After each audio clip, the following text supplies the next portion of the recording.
یک زن توجیک که در روسیه به سر میبرد ویدیوی کوتاه لحظه گسیل پدر فرزندانشان به صف ارتش روسیه را نشر کرده است. این زن در شرح ویدیوش نوشته است که شیر من را به ارتش بردن، برایش دعا کنید، ما با پدر فرزندان خداحافظی میکنیم.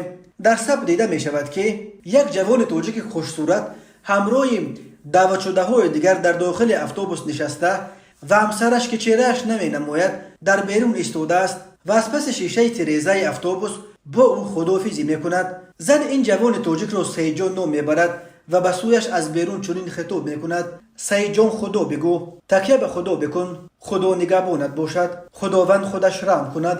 در ویدیو دیده می شود که سعید جان از درون اتوبوس می خواهد خود را در چشم نزدیکانش شاد و بظاهر بی‌پروا نشان بدهد و خنده در لب با آنها خداحافظی می کند.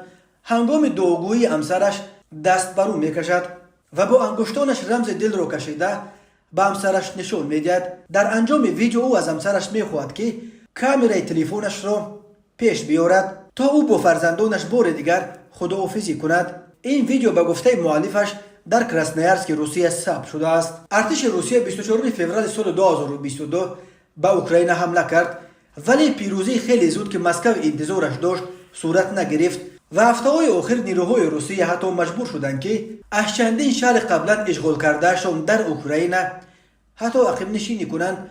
روز 21 سپتامبر سال 2022 پرزیدنت روسیه ولادیمیر پوتین در پی شکست‌های پیاپی ارتش این کشور در جنگ اوکراین فرمان موبیلیزاسیون به ارتش را امضا کرد که بر اساس آن شهروندان روسیه را میتوانند به حساب نیروهای ذخیروی به جنگ برند. تنها در یک سال گذشته بیش از 100,000 نفر از آزادگان تاجیکستان و در سالهای آخر در عموم حدود 1 میلیون نفر از تاجیکستانی‌ها شهروند روسیه شدند.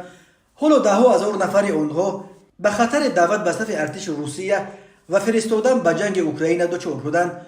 مهاجران تاجیک مقیم روسیه بسیاریشان از ترس این شب و روز از خانه خیلی کم بیرون میبرایند و حتی به کارم نمیروند، چون که میترسند که مبادا آنها را ابله کرده به جنگ اوکراین برند.